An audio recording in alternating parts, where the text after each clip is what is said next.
भगवान कृष्ण की यमुना, तो मुझे मेरे दिमाग में एक अलग सी इमेज थी यमुना की। यमुना बहुत खूबसूरत नदी होगी। बहुत साफ बट होगी। हाँ, पर जब देखा तो मतलब हमारे दिमाग घूम गए कि यार ये नदी तो पूरी तरीके से खत्म है। वजीराबाद के अपर साइड आप देखेंगे, यमुना जी के पानी को रोक लिया जाता है। टोटल फ्लो का, फ्रेश वाटर का 5% से भी कम आगे फ्लो होता है। 350 करोड़ लीटर से ज़्यादा हर दिन हम लोग वेस्ट वाटर जनरेट करते हैं। वो 400 से भी ज़्यादा है, बट ऑफिशियली 350 कहते हैं। 350 करोड़ लीटर हम जनरेट अंदर से। मैंने वीडियो भेजी कि उसके अंदर में जो है बाल्टी में भर के पानी से निकाल के वो रिपोर्ट बना रहे हैं, बाल्टी में साफ पानी ला के रिपोर्ट बना रहे हैं कि अगर हम लोग अगर यदि कोई काम कर रहे हैं, किसी चीज़ के अगेंस्ट बोल रहे हैं, तो आपके खिलाफ गुंडे लगा देंगे, आपको मारपीट करेंगे। कि आप कोई प्रोडक्ट खरीदते हैं तो आपसे उसके डिस्पोज करने का भी पैसा ले लिया गया है।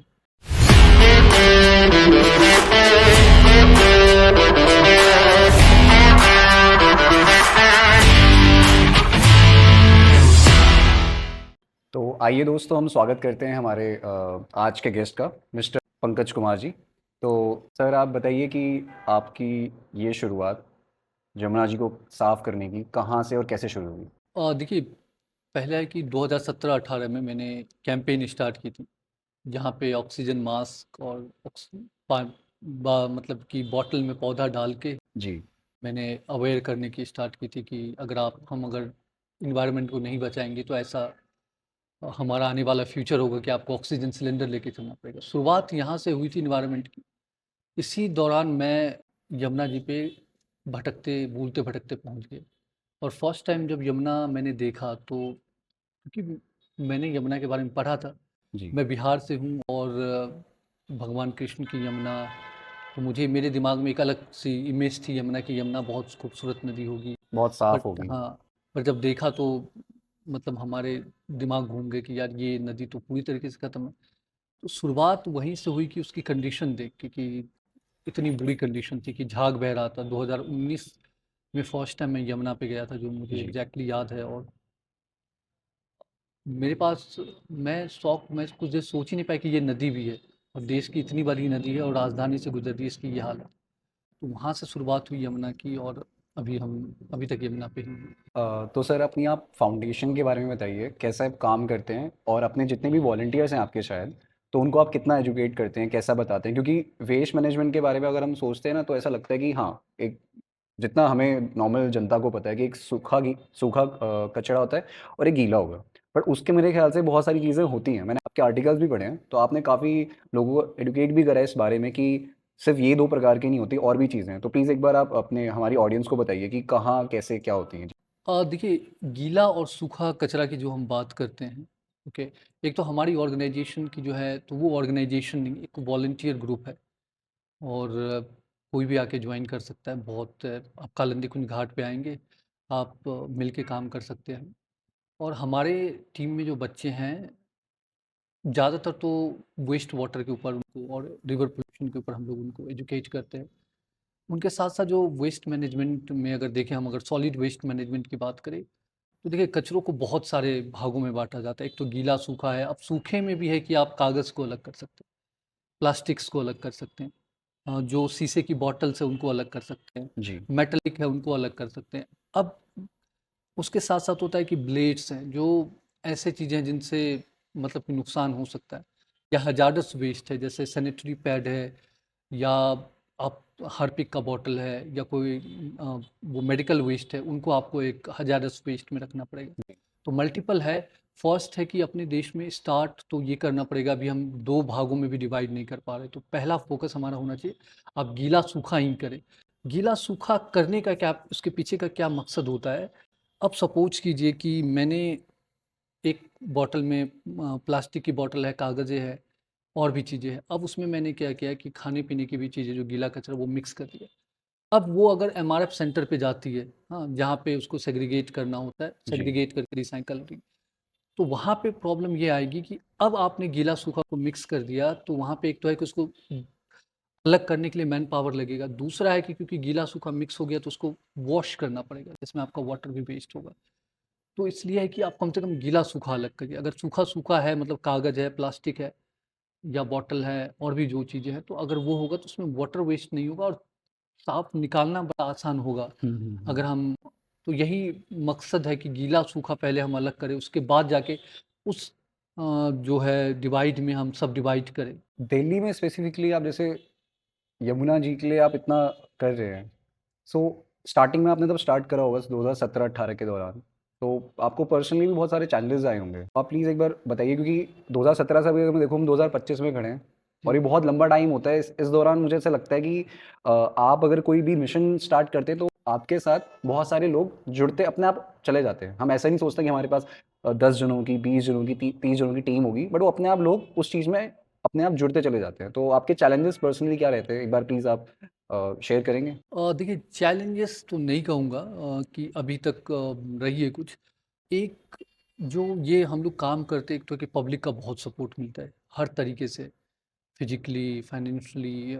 और एक सबसे बड़ा जो मिसकंसेप्शन है लोगों के दिमाग में कि अगर हम लोग अगर यदि कोई काम कर रहे हैं, किसी चीज़ के अगेंस्ट बोल रहे हैं, तो आपके खिलाफ गुंडे लगा देंगे, आपको मारपीट करेंगे।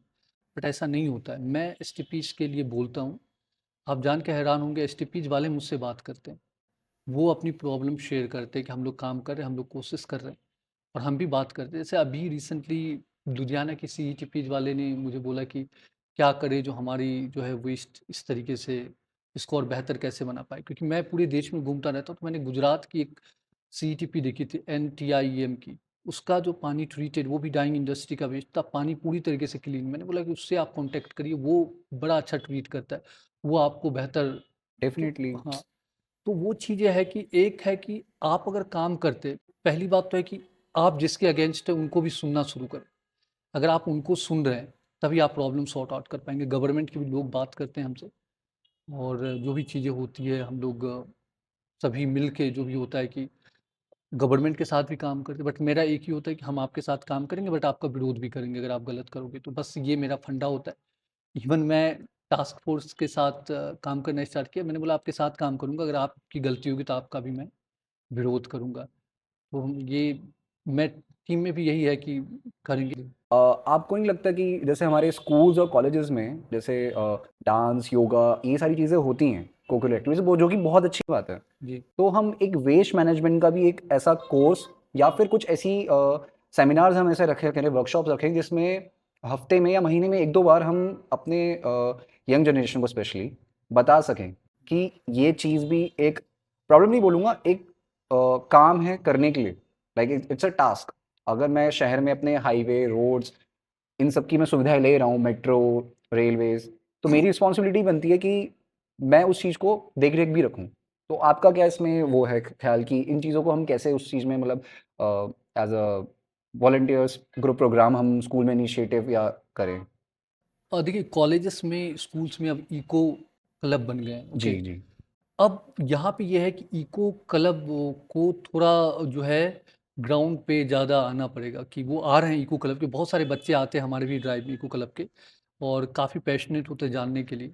जो कि अच्छी है कि गवर्नमेंट ने एक इनिशिएटिव लिया है कि इको क्लब हर कॉलेजेस में बना दिया है। जी, अब यहाँ पे ये है कि कॉलेजेस को चाहिए कि आप इन कॉलेज के अंदर ही कुछ बदलाव लाओ। मैं एक एग्जांपल दूंगा कि एससीएल फाउंडेशन का एक स्कूल है बुलंदशहर में। मैं कुछ दिन पहले, मुझे इनवाइट किया गया, तो वो स्कूल में आप जाएंगे, वहाँ स्कूल में सीवेज ट्रीटमेंट प्लांट लगा हुआ है। वो बहुत बड़ी पूरी कैंपस है, और वो फ्री ऑफ कॉस्ट एजुकेशन दी जाती है उस स्कूल में।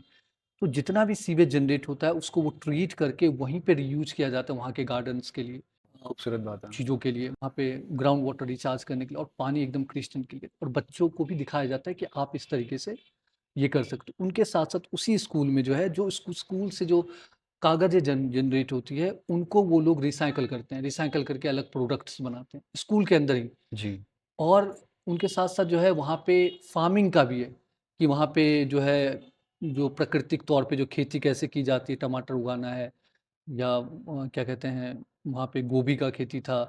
बहुत सारे अलग अलग तरीके के वो भी सिखाए जा रहे हैं। तो अगर हम इस तरीके के लेते, जो स्कूल में जो वेस्ट जनरेट हो रहा है, अगर स्कूल वाला उसी को छोटा सा रिसाइकलिंग मशीन लगा के लगाए, तो बच्चे उसमें ज़्यादा सीखेंगे और पार्टिसिपेट भी करेंगे कि अपने घर का भी ले आइए आप, यहीं पे हम रिसाइकल करके प्रोडक्ट बनाते हैं, और इसको या तो हम सेल करेंगे या तो बच्चों में बांटेंगे। तो इस तरीके का इनिशिएटिव अगर लिया जाए, तो एक मुझे लगता है कि जो वो बदलाव है ना, कैरेक्टर में बदलाव आए। Exactly exactly. बदलाव थियोरेटिकल नहीं, कैरेक्टर में बदलाव होना चाहिए। अगर कैरेक्टर अगर आपका है कि आप कॉन्शियस है, वाटर कॉन्शियस है, वेस्ट मैनेजमेंट के कॉन्शियस है, तो चीज़ें बदलेगी। तो कैरेक्टर में बदलाव तब आएगा जब आप उस तरीके की एक्टिविटीज़ करवाएंगे बच्चों से। तो बस यही है कि थोड़ा और उनको इनके इनके ऊपर ध्यान देना होगा, बट बाकी शुरुआत की है तो आने वाले दिनों में और बेहतर करेंगे ये तो है। पंकज सर, आपकी बात मुझे बिल्कुल बहुत सही लगी। आई थिंक सो ऑडियंस भी रिलेट कर पाए कि अगर करेक्टर में हम काम करें ना, तो शायद हमें उस चीज़ को सोचने की जरूरत ना पड़े दोबारा कि हम करें ना करें, वो हैबिट बन जाती है। जी। अ, सर, एक और मेरे से आपसे सवाल था कि मुझे आपके बारे में मैंने पढ़ा था कि आपने अपना लाइक आप सिविल एस्पिरेंट थे और आपने अपनी जो जॉब थी उसको छोड़कर आपने ये चीज़ें स्टार्ट करी। जी। तो उस वक्त के जो पंकज सर थे उनका क्या थॉट प्रोसेस था, मैं वो जानना चाहूँगा। आपका क्या फिलॉसफी थी आपको लाइफ को लेकर? ये चीज़ें तो ठीक है, आप यमुना क्लीन कर रहे हैं, but as per like Pankaj sir की क्या फिलॉसफी थी लाइफ को लेकर कि मुझे ये कुछ करना है या कुछ ऐसा अलग से हट के करना है? कि मेरे साथ प्रॉब्लम क्या हुई कि मैं जब छोटा था ना, मतलब 5-6 साल का, तो मेरे पापा मुझे स्टोरीज बताते थे बुद्ध के बारे में, महात्मा गांधी के बारे में, भगत सिंह के बारे में, सरदार पटेल के बारे में। तो बचपन से वो कीड़ा मेरे दिमाग में डाल दिया कि देश से ऊपर कुछ नहीं होता, समाज सेवा जो है सबसे ऊपर है। तो ये कीड़ा था दिमाग में। जॉब किया। और एक बात, तो मैं सब्जी बेचा करता 2015 से पहले फुटपाथ पे। जी। बट एक था कि वो चीज़ें दिमाग में थी कि मैं सब्जी जब बेच रहा था तब भी सोच रहा था मैं इस काम के लिए नहीं बना हूँ, मुझे कुछ और करना है समाज के लिए। तो वहाँ से मैं उठ के मल्टीनेशनल कंपनी ज्वाइन की। जब वहाँ गया तो वहाँ भी मुझे वो सेटिस्फेक्शन, मेंटल पीस नहीं मिली। वहाँ भी मैं वो सोच रहा था ये करने के लिए तो मैंने कभी नहीं सोचा था कि मैं ये करूँगा या पैसे कमाऊँगा, क्या कर सकता हूँ मैं। तो वहाँ पे भी फिलॉसफी तो अलग थी कि मतलब पैसे आने लगे तो खूब खाओ पियो, कपड़े पहनो, ये चीज़ें थी। बट कहीं न कहीं जो अकेला होता था तो सोचने क्या कर रहा हूँ क्या मैं इसी के लिए पैदा हुआ था? किक नहीं मिल रही थी। हाँ, वो किक नहीं मिली थी। तो वहाँ से धीरे-धीरे करके जो है पता नहीं कैसे एनवायरनमेंट के साथ जुड़ा और जो है फिर इधर आ गया। और अब की फ़िलॉसफ़ी ऐसी हो गई है, क्योंकि मैं बहुत कृष्णमूर्ति जी को पढ़ता हूँ तो सब कुछ तो अलग ही लगता है। आपको देख के मुझे ऐसा लगता है बहुत शांत से हैं, आपको पता है क्या करना है और हो भी रहा है, आपको पता है होगा चीज़। आपको ऐसा लगता है कि हाँ, आपको होगा वो चीज़, बस समय के साथ धीरे-धीरे। अभी हम फ़िलहाल दिल्ली की बात कर रहे हैं, तो मेरे से आपसे एक और क्वेश्चन था कि दिल्ली का पॉल्यूशन सारे जानते हैं। मेरे ख्याल से हमारा टॉप 10 पॉल्यूटेड सिटीज़ में भी आता है ओवरऑल वर्ल्ड में भी। पर अभी सरकार या प्राइवेट कोई भी लोग, ऑर्गेनाइजेशन हो गई या कोई भी एनजीओज हो गई, किस लेवल तक का काम कर रहे हैं? मैं आपसे एक बार डेटा जानना चाहूँगा इस बारे में कि पहले हमारे 2015 में ये था और 10 साल बाद यानी कि 2025 में कितना हमने इम्प्रूवमेंट करा है या हम कितना आगे या पीछे तक गए हैं? देखिए, इसका एक सिंपल सा मैं एग्जांपल दूँगा। अगर 2015 की आप दिल्ली में जो ड्रेन्स है, जी। 27 ड्रेन्स है टोटल से, जिनमें से 22 जो है यमुना में मिलती है। बड़े ड्रेन्स की बात कर रहा हूँ। 2015 का अगर डेटा देखेंगे आप तो उनमें से, उन टोटल ड्रेन्स में से 27 आउट ऑफ 4-5 जो थे, जो वाटर क्वालिटी स्टैंडर्ड होती है ड्रेन की, कि 30 बीओडी होगा, 30 एमजी पर लीटर, वो मेट कर रहा था 2015 के आसपास। 2020 तक मेट कर रहा था। 4-5 drain water quality standard met कर रही थी ड्रेन की। बट 2025 में एक भी नहीं मेट कर रही। मतलब वो सारे अबव जा रही है। मतलब जो 30 होना चाहिए अभी 100 के आसपास है सारे ड्रेन्स के। तो अगर हम ड्रेन्स की वाटर क्वालिटी रिपोर्ट देखेंगे तो पोल्यूशन उसके हिसाब से तो बढ़ गया है, बहुत ज़्यादा बढ़ गया, डबल से भी ज़्यादा हो गया। तो इस चीज़ में सरकार का कुछ इनिशिएटिव लाइक कुछ स्ट्रिक्टनेस या फिर कुछ ऐसा लाइक क्या उनका इनिशिएटिव रहा है? क्योंकि ये तो बहुत मेजर आप बता रहे हैं, मोर देन 3 टाइम्स हैं ये तो। हम्म, तो इसमें तो इफ़ेक्ट आज नहीं तो कल तो हमें पड़ेगा ही। हम्म। तो सरकार कुछ इसमें करती है? देखिए, गवर्नमेंट कर रही है। अब बात यहाँ पे ये है कि गवर्नमेंट सोच रही है कि हम सीवेज ट्रीटमेंट प्लांट बना दें। आपने अच्छा सोचा कि हम अपने दिल्ली का जो प्रॉब्लम है वो हाउस होल्ड वेस्ट वाटर है। जी। 350 करोड़ लीटर से ज़्यादा हर दिन हम लोग वेस्ट वाटर जनरेट करते हैं। वो 400 से भी ज़्यादा है, बट ऑफिशियली 350 कहते हैं। 350 करोड़ लीटर हम जनरेट, बट 400 करोड़ लीटर से भी ज़्यादा पानी जनरेट करते हैं। अब उसके लिए क्या है कि सरकार ने सीवेज ट्रीटमेंट प्लांट बनाई। सही है, आपने सीवेज ट्रीटमेंट प्लांट बनाई। अब वो ऑपरेट हो रहा है। बात यह है कि जो ट्रीटेड वेस्ट वाटर जो निकलता है उसकी क्वालिटी मॉनिटर नहीं हो रही प्रॉपर। अब क्या बात है कि अगर उसकी क्वालिटी प्रॉपर मॉनिटर नहीं करेंगे तो आपको इंफ्रास्ट्रक्चर बनाने का क्या फ़ायदा? अभी भी 764 एमजीडी ट्रीटमेंट कैपेसिटी है, 964 होनी चाहिए थी, और अभी भी 200 एमजीडी हम कम है, बट वो 764 जो है वो भी सही से नहीं काम कर रही है। उन 764 में जो गाइडलाइंस के हिसाब से 500 एमजीडी ट्रीट हो रही है, बट आप वहाँ भी जाएंगे तो आपको पता लगेगा कि पानी तो बहुत गंदा है। एग्जैक्टली। जो पॉलिसी है सीपीसीबी की कि 10 बीओडी 10 टीएचएस का, अगर 10 बीओडी का पानी है, आप अगर उसको उठाएंगे तो लगेगा कि पीने वाला पानी इतना साफ़ हो जाता है, बट आप जाएंगे ग्राउंड पे तो आपको उस पानी से बदबू भी आएगी, पानी गंदा भी है। सिंपल सा पॉलिसी है कि treated waste water should not be any odour और कलर, किसी भी प्रकार का रंग और गंध नहीं होना चाहिए ट्रीटेड वेस्ट वाटर में। आप चले कितना जाइए, साफ होना चाहिए, हाँ, लाइक ये पूरा स्टैंडर्ड है हमारा। स्टैंडर्ड है ये। बट आप चले जाइए, जितने भी सीवेज ट्रीटमेंट प्लांट के आउटलेट पे जाएंगे आप, मोस्ट ऑफ द जो दिल्ली में है उनमें अभी भी जो है मतलब उनके साथ जो है स्लजेस बहाए जा रहे हैं, उनके साथ बदबू आ रही है। कारण ये है कि प्रॉपर ट्रीट नहीं हो रहा है, स्लज मैनेज नहीं हो रहा है, सॉलिड और जो है लिक्विड वेस्ट भी मैनेज नहीं हो रहा है, तो इसकी वजह से ये है। तो एक हमने सजेस्ट किया दिल्ली में कुछ जो बड़े लोग हैं कोर्ट में भी, कि ऐसा कर सकते हैं हम कि जो जो सीवेज ट्रीटमेंट प्लांट है, सीवेज ट्रीटमेंट प्लांट ने ट्रीट किया, वो आपको डेटा भेज रही है अंदर से, बट डेटा आप अंदर से ना लेके जब सीवेज ट्रीटमेंट प्लांट के बाहर निकलती है एसटीपी से पानी, तो वहाँ पे आप सेंसर लगाए और उसके बाहर के प्रेमिसेस से आप रिपोर्ट ले, और जो रिपोर्ट क्वालिटी आएगी वाटर वो मान्य होगा, तब जाके आप उसको सही कर सकते हैं। बाकी अंदर से मैंने वीडियो भेजी कि उसके अंदर में जो है बाल्टी में भर के पानी से निकाल के वो रिपोर्ट बना रहे, बाल्टी में साफ पानी ला के रिपोर्ट बना रहे, 4 बीओडी कर रहे। मैंने वीडियो भी भेजी उनको कि ऐसा ऐसा होता है सीवेज ट्रीटमेंट प्लांट में। उन्होंने बोला कि हम ऐसा करेंगे, बट अभी तक नहीं हुआ। अगर ये करते हैं तो हमें वाटर क्वालिटी स्टैंडर्ड पता लगेगा। एक सिंपल सी चीज़ है, अगर आप अभी सीवेज ट्रीटमेंट प्लांट्स जो है दिल्ली के वेस्ट वाटर ट्रीट जितने भी, चाहे इंडस्ट्रियल हो या हाउस होल्ड हो, अगर आप उसकी एवरेज बीओडी निकालेंगे तो वो मुश्किल से 18-19 आता है, बट यमुना का बीओडी 72 mg पर लीटर, इतना ज़्यादा इतना कैसे हो जाता है? डिफरेंस, और जा वहीं रहा है सारा पानी। हाँ, क्योंकि अगर आपके ये हमने एवरेज इतना है तो वहाँ का ऐसे क्यों हो जाता है? फीकल कॉलिफॉर्म बैक्टीरिया का क्राइटेरिया है 230 एमपीएन पर 100 ml ट्रीटेड वेस्ट वाटर का। 1,60,00,000 एमपीएन कैसे हो गया फरवरी 2025 में यमुना में? 1,60,00,000, 230 का है। तो आपके ही रिपोर्ट जो है, चाहे एसटीपीज और यमुना की अगर हम कनेक्ट करें तो बहुत डिफरेंस है। एक और चीज़ जो लोगों को नहीं पता होती है, लोगों को लगता है कि जो नाले हैं वो गंदे ही होने चाहिए, जो कि ये बहुत गलत है। देखिए, नाले जो हैं, ड्रेन्स जो हैं, वो कैसे क्यों बनाए जाते हैं? ड्रेन्स का काम क्या होता है कि मान लीजिए दिल्ली में हम हैं, जी।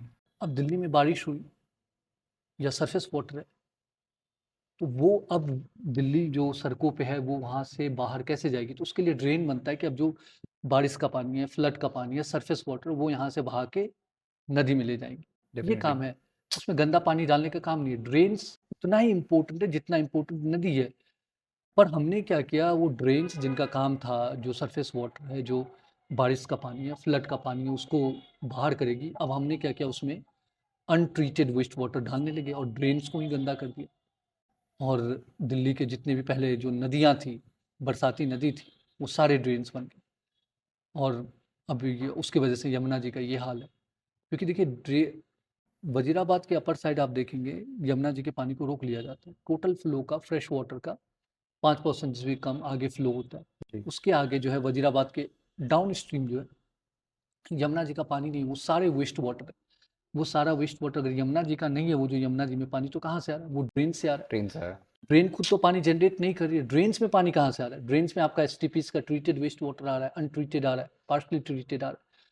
तो हमारे पास, हमें प्रॉब्लम भी पता है, हमें सोल्यूशन भी पता है। बाकी बात यहाँ पे यह है कि इम्प्लीमेंट नहीं कर पा रहे, इम्प्लीमेंटेशन नहीं कर पा रहे। बहुत ज़्यादा कमी है इम्प्लीमेंटेशन की। पंकज सर, फिर मुझे अभी बोलते हुए रियलाइज़ हुआ कि बहुत ईज़ी होता है अथॉरिटीज़ को ब्लेम करना, जी, बट पर्सनली अगर मैं देखूँ, मैं भी एक सिटीज़न ही हूँ, ऑफ जी, कोर्स आप भी हैं। जी, आप भी देखते होंगे सड़कों पे भी, बहुत ही, अभी आप जाएंगे बाहर भी, जी, तो शायद 100 में से 1-2 जने होंगे कि जी, जो लिटरली कूड़े को उसकी जगह पे डाल रहे होंगे। अदरवाइज क्या करते हैं, कूड़ा कहीं भी डाल देते हैं। मैं भी अपनी यहाँ लोकेलिटी में देखता हूँ, सच बताऊँ तो मैं भी उन लोगों से बहुत गुस्सा होता हूँ।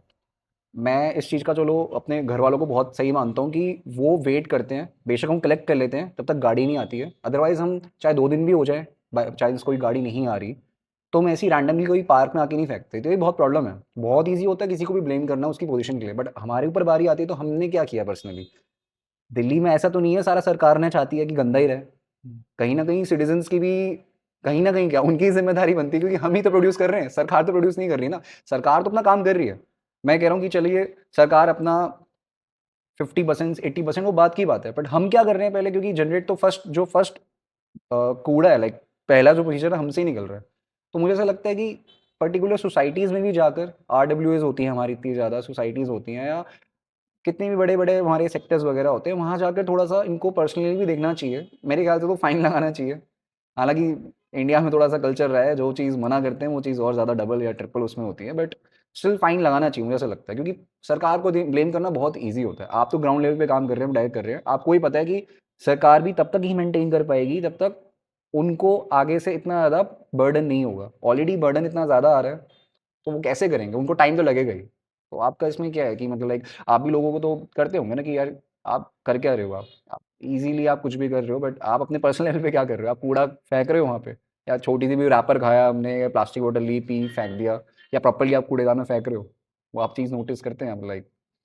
देखिए, एक बात यहाँ पे क्या है कि अवेयरनेस की बहुत ज़्यादा कमी हुँ, है। आप अगर देखेंगे, अगर हम जनता भी कचरा नहीं चाह रही, वो भी चाह रही कि देश साफ रहे, नदी साफ रहे, कचरे का पहाड़ नहीं बने।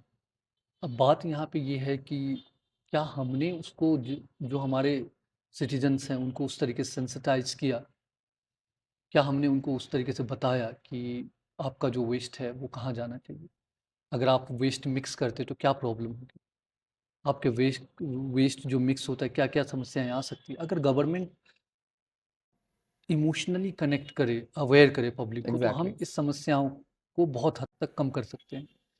और उसके साथ साथ एक और बात यहाँ पे ये है, गवर्नमेंट की जो पॉलिसी है उनको, जो मोटा मोटी पॉलिसीज है वो लोगों को समझाना पड़ेगा कि जैसे EPR है, एक्सटेंडेड प्रोड्यूसर रिस्पॉन्सिबिलिटी, कि आप कोई प्रोडक्ट खरीदते हैं हुँ, हुँ। तो आपसे उसके डिस्पोज करने का भी पैसा ले लिया गया है, और ओके। जनता को पता ही नहीं कि ये भी है। जैसे इलेक्ट्रॉनिक वेस्ट हमारा जनरेट होता है, हर शहर में गवर्नमेंट के द्वारा ऑथराइज जो है इलेक्ट्रॉनिक वेस्ट को कलेक्ट करने वाले आपको पैसे भी देंगे। अगर आप उसको कोई टीवी टूटा हुआ दे रहे हैं या मोबाइल दे रहे हैं, तो गवर्नमेंट के ऑथराइज ऐसे यूनिट्स हैं लगे हुए हर शहर में। तो ये चीज़ें अगर हम अवेयर करें लोगों को, तो हम वेस्ट को बहुत हद तक कम कर सकते हैं। दूसरी बात यहाँ पे ये भी होती है कि सवाल उनसे भी है कि EPR, अगर आपने कोई बंदा प्लास्टिक का बॉटल ले रहा है, जी। आपने 5 छोटे प्लास्टिक की बॉटल जो होती है उसके लिए 1 रुपए वो चार्ज करते हैं EPR में, डिस्पोजेशन का। अब आपने 1 रुपए चार्ज कर लिया, बट आपकी बॉटल तो सड़कों पे दिख रही, क्यों दिख रही? क्या वो कंपनी जो आप उस प्रोडक्ट को बेचने के लिए बड़े-बड़े स्टार्स को ला के बेच रहे हैं, आप एक ऐड ये भी चलवा दीजिए कि भैया आपने जब बॉटल पी लिया, तो आप इसको यहाँ पे डाल दीजिए, हम इसको रिसाइकिल कर लेंगे, ताकि ये लैंडफिल में ना जाए। ये भी एक चीज़ें है कि ये हो सकता है, हो सकती है। किया जा सकता है, बट हम नहीं कर रहे। हमने पैसे ले लिए, हम प्रोडक्ट बेच रहे हैं, बेचने के बाद वो कहाँ जा रहा है, वो उनकी रिस्पॉन्सिबिलिटी नहीं है। तो एक तो पब्लिक को समझना पड़ेगा, पब्लिक, क्योंकि ये जो पूरा समाज है, अगर कुछ गलत होता है तो वो इम्पैक्ट पब्लिक को ही होने वाली है। तो उनको समझना पड़ेगा कि आप कोई भी वस्तु खरीद रहे हैं, कोई भी प्रोडक्ट खरीद रहे हैं, तो उसको डिस्पोज अच्छे से करें, कि उसको वो जहाँ का है, जैसे आपने प्लास्टिक की बॉटल है या आपके क्या कहते हैं इलेक्ट्रॉनिक वेस्ट है, तो इलेक्ट्रॉनिक वेस्ट को इलेक्ट्रॉनिक वेस्ट के पास ही भेजें। वैसे इलेक्ट्रॉनिक वेस्ट या मेडिकल वेस्ट का एक सिंपल सा है कि आप किसी भी, जैसे इलेक्ट्रॉनिक वेस्ट का है, जिस कंपनी से आपने प्रोडक्ट खरीदी उसको जाके आप दे सकते हैं, अगर वो, उसमें कुछ पैसे भी आपको मिल जाएंगे अगर आप उसको रिटर्न कर रहे हैं तो। और दूसरा है कि जैसे मेडिकल वेस्ट है, आप हॉस्पिटल्स वगैरह को वो दे सकते हैं। मेडिकल वेस्ट के लिए जब गाड़ी आती है ना, आप आज देखेंगे तो गाड़ी में तो सूखा गीला का होता है, जी। उसके साथ साथ आगे की ओर 2 छोटे-छोटे डब्बे लगे होते हैं, जिनमें जो है रेड होता है और ब्लैक होता है, जिसमें हजार्डस और जो मेटालिक होता है वो दोनों जाते हैं, तो उसके लिए भी लगे होते हैं। बट बहुत सारे लोगों को ये पता नहीं ये होता है कि, इन्फॉर्मेशन मुझे भी नहीं पता थी, आपने जो तो बताई है मैं फर्स्ट टाइम वो सुन रहा हूँ। आगे की ओर 2 छोटे-छोटे, क्योंकि गीला सूखा ज़्यादा होता है, ये कम होता है, तो छोटे-छोटे 2 आगे की ओर हर गाड़ी में होते हैं, ये मैंडेटरी है 4 तरीके के। तो वहाँ भी आप दे सकते हैं, अगर मिक्स करने की बजाय। हम कहते हैं अलग करके कहाँ रखें, उसी गाड़ी वाले को बोलिए आप कि भैया ये लोहा है, मेटालिक है, ये कहाँ डालें, तो वो बता देगा यहाँ ये है जी, इसका। जी, जी। हाँ। आपके इलेक्ट्रॉनिक वेस्ट से मुझे एक पॉइंट समझ आया कि मतलब एक हिट हुआ है कि अभी आप देख रहे होंगे कि इलेक्ट्रॉनिक्स हम सब आइटम से घिर रखे हैं, हम्म, मोबाइल फ़ोन्स वगैरह, स्मार्टफ़ोन, लैपटॉप्स वगैरह। जी बट उनको सेग्रीगेट करने के लिए तब वो एक एक यूसेज के बाद तब वो ख़त्म हो जाते हैं या जी ख़राब हो जाते हैं। जी उसके लिए हमारा कोई स्पेसिफिक नहीं है, और आई थिंक सो अब आने वाले टाइम में और अभी भी प्रॉब्लम होगी, बट वो अभी लाइमलाइट में नहीं आ रही। इलेक्ट्रॉनिक वेस्ट हमें अभी दिख नहीं रहा अभी आंखों के सामने, बट वो कितना इकट्ठा हो रहा है मैं आप सोच भी नहीं सकते। हम्म, हम फ़ोन चलाते हैं 2-3 साल तक चलाते हैं, मैं कह रहा हूँ उसकी मैक्स टू मैक्स लाइफ 5-6 साल 7 साल, पर उसके बाद क्या? और फ़ोन ऐसी चीज़ है कि शायद आपको एक बंदे के पास तो मिलेगा ही, क्या होता है एक बंदे का दो भी मिले आपको। मैं खुद 2 फ़ोन चलाता हूँ क्योंकि मेरा काम ऐसा होता है। पर वो चीज़ संभालना, चाहे आप स्मार्ट वॉचेस ले लीजिए, लैपटॉप ले लीजिए, उस चीज़ के लिए तो वो तो इम्पैक्ट तो डालती ही डालती होगी डेफिनेटली। बहुत ज़्यादा। और हमें जो है वेस्ट मैनेजमेंट आने वाले समय में हम्म। एक बहुत बड़ा इंडस्ट्री होने वाला है। तो अगर हम जितने इनोवेटिव बनेंगे इनमें और जितने बेहतर तरीके से उसको मैनेज करें, चाहे वो इलेक्ट्रॉनिक वेस्ट हो या प्लास्टिक वेस्ट हो या जो कागज़ हैं वो हो या जो गीला कचरा है वो हो, तो इनको और बहुत बड़ी प्रॉब्लम भी बन सकती है। ये इंडस्ट्री के साथ साथ एक प्रॉब्लम भी बन सकती है अगर हमने अभी से इनको मैनेज करना नहीं सीखा तो। क्योंकि मुझे तो लगता है कि आने वाले इतनी चीज़ें हम खरीद रहे हैं और यस। इतनी जो हम खरीद रहे हैं, आज तो आप खुशी से खरीद रहे हैं, यूज़ करेंगे, बट वो जाएगा वेस्ट में ही। चाहे जी। हम कपड़े खरीदें, चाहे हम घड़ी खरीदें, चाहे बॉटल खरीदें, सब जाएगा आपके कचरे में। तो कोस और एक ये भी है कि आपको रिफ्यूज करना सीखना होगा कि ज़रूरत जो है वही खरीदे, ज़रूरत से ज़्यादा नहीं चाहिए। और जितनी जल्दी हम ये बात समझ जाए उतना इस देश के लिए और पूरी अर्थ के लिए अच्छा है। बेहतर होगा।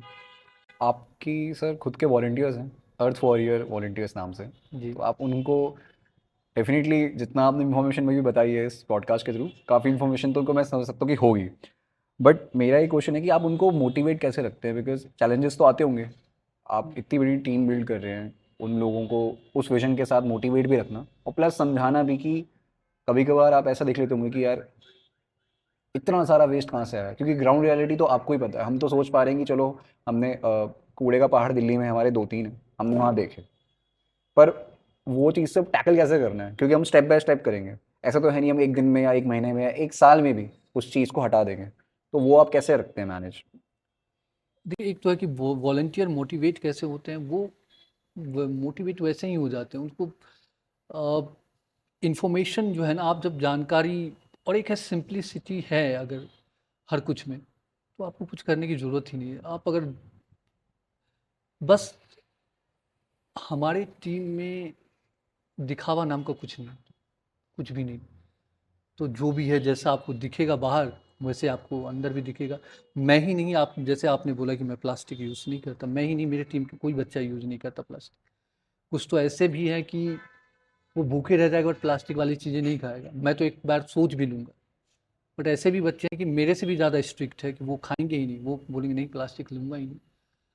तो बहुत समझदार हैं और बहुत ज़्यादातर यूथ अभी जो है समझदार है, मेरे टीम के नहीं, बहुत सारे यूथ से मिलते बहुत समझदार, बहुत अच्छा सोच रहे हैं। और देखिए वेस्ट जो हो रही है, जो भी प्रॉब्लम है, जी। हम सभी को मिलके उसको सॉर्ट आउट करनी पड़ेगी। और गवर्नमेंट भी काम कर रही है, पब्लिक भी काम कर रही है, और हम सभी लोगों को मिलकर इम्प्लीमेंटेशन पे ध्यान देना है कि हम इम्प्लीमेंट कैसे करें उन चीज़ों को। कहीं कुछ चीज़ें हैं कि जहाँ पर सरकार नहीं पहुँच पा रही है, जैसे सरकार को नहीं आइडिया कि यहाँ पे ये प्रॉब्लम एग्जिस्ट कर रही है, तो आप आज के डेट में नेटवर्क इतना स्ट्रांग हो चुका है, आप वो जानकारी सरकार को दे सकते हो सकता है वो प्रॉब्लम सॉर्ट आउट हो जाए। तो यही हम सभी मिलके जो आने वाली चीज़ें हैं उस समस्या को भी सॉल्व करेंगे और ग्रो भी करेंगे। अ, सर आपसे एक और रिक्वेस्ट है कि इस पॉडकास्ट के थ्रू आप कुछ ऑडियंस को ऐसा कुछ मैसेज, और मैसेज से इम्पोर्टेंट कि वो क्या कर सकते हैं अपने लेवल पर, क्योंकि अभी कुछ लोग ये वीडियो देखेंगे या कुछ भी, आप भी कोई भी सोशल मीडिया प्लेटफॉर्म में देखेंगे तो वो थोड़ी देर के लिए मोटिवेट होंगे।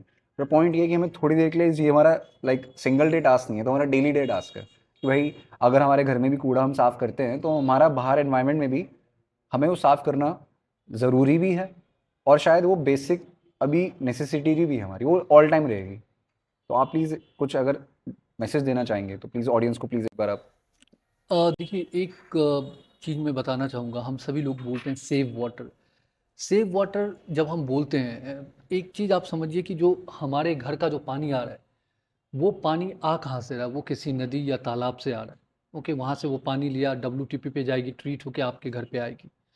अब आपके घर पे जब पानी आ रही है, आपने इस्तेमाल किया, 4-5 लीटर पिएँगे, बाकी जो है पानी नहाया, धोया, वो सारा जो है वेस्ट वाटर बनता है। उसके बाद वो जाती है सीवेज पंपिंग स्टेशन पे। अब सीवेज पंपिंग स्टेशन पे वो जाती है सीवेज ट्रीटमेंट प्लांट पे। देखिए, गवर्नमेंट जो है प्लान करती है सीवेज ट्रीटमेंट प्लांट हमारे पॉपुलेशन के हिसाब से। मान लीजिए किसी एक जगह पे 1000 लोग रहते हैं, तो वो प्लान करेंगे कि 100 लीटर एक बंदा पानी यूज़ करेगा, तो उसने 1 लाख लीटर का सीवेज ट्रीटमेंट प्लांट बिल्ड कर दिया। पर अगर हम वाटर कॉन्शियस नहीं है, तो हम 120, 130, 140 लीटर ऐसे पानी इस्तेमाल करेंगे, तो होगा ये कि आप जितना ज़्यादा पानी इस्तेमाल करेंगे, उतना ज़्यादा जो है सीवेज जनरेट होगा, उतना ज़्यादा सीवेज पंपिंग स्टेशन पे जाएगी, उतना ही ज़्यादा पानी जो है आपका सीवेज ट्रीटमेंट प्लांट पे जाएगा। अगर 100% से ज़्यादा सीवेज ट्रीटमेंट प्लांट पे पानी जाएगी, तो वो प्रॉपर फंक्शन नहीं करेगा और वो पार्शली ट्रीटेड पानी जो है रिलीज करेगा। अब जिस नदी से आपको पानी दिया गया था पीने के लिए, आप पार्शली ट्रीट करके वही पानी ड्रेन के जरिए उस नदी में जाएगा और वो नदी को गंदा करेगा। अगर आप वाटर कॉन्शियस हैं, तो सरकार ने सोचा कि ये 100 लीटर पानी यूज करेगा, बट आपने 80 लीटर में काम चला दिया। अगर उसके उस सीवेज ट्रीटमेंट प्लांट पे 1 लाख लीटर के लिए बना है, बट उसमें 80,000 लीटर जाता है, तो वो और बेहतर काम करेगा और इफ़िशिएंटली ट्रीट करेगा और बेहतर होगी। तो आप जब पानी बचाते हैं या कम इस्तेमाल करते हैं, इसका मतलब ये है कि आपने नदी को भी बचाया, नदी का पानी आपने नदी में भी रहने दिया, उसके साथ-साथ आपने जब वो पानी जो है गंदा कम किया, तो उसका ये है कि पॉल्यूशन जो है कम जाएगा नदी में। तो जितना हो सके कम पानी का इस्तेमाल करें। और सॉलिड वेस्ट के लिए मैं एक ही बात कहना चाहूँगा, देखिए कोशिश करें कि जो है ना, बहुत बड़ी समस्या है, क्योंकि आप देखेंगे दिल्ली में, पूरे देश में हर शहर में एक बड़े से कचरे का पहाड़ है। उनमें वही सामान है जो हम घरों में इस्तेमाल करते हैं। तो कोशिश करें सेग्रीगेट करने का, कि हमारे सेग्रीगेट करने से ये होगा कि आपका जो वेस्ट है वो रिसाइकल हो सकता है, रीयूज़ हो सकता है, और जो ग्रीन वेस्ट है वो जो है कंपोस्ट बन सकता है, या उससे उससे भी इलेक्ट्रिसिटी बनती है आजकल ग्रीन वेस्ट से भी।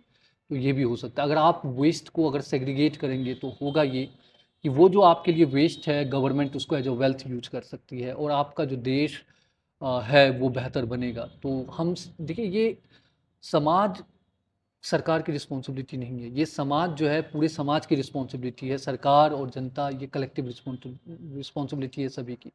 तो हम सभी लोगों को मिल के जो है देखना होगा कि हम अपने देश को कैसे बेहतर बनाएं और कैसे आगे ले जा सकते हैं। मेरा आखिरी सवाल आपसे यही होगा कि आप जितनी भी हमारे लिसनर्स सुन रहे हैं, अर्थ वॉरियर वॉलंटियर ग्रुप वगैरह हैं, तो उनसे अगर उनको जुड़ना हो या फिर एनवायरमेंटल में योगदान देना हो, तो कैसे जुड़ें, प्लीज़ आप एक बार बताइएगा। देखिए, अगर आप हमारे ग्रुप से जुड़ना चाहते हैं, तो हमारी क्लीनिंग ड्राइव होती है हर संडे सुबह 7 बजे कालिंदी कुंज घाट पे। ये कालिंदी कुंज मेट्रो स्टेशन के पास पड़ता है। तो आप वहाँ पे आके हमें ज्वाइन कर सकते हैं। सभी के लिए ओपन है, कभी भी आप आ सकते हैं। संडे, किसी भी संडे आइए, आप ज्वाइन करिए। बहुत बहुत धन्यवाद सर थैंक यू। हमारी इस पॉडकास्ट में आने के लिए।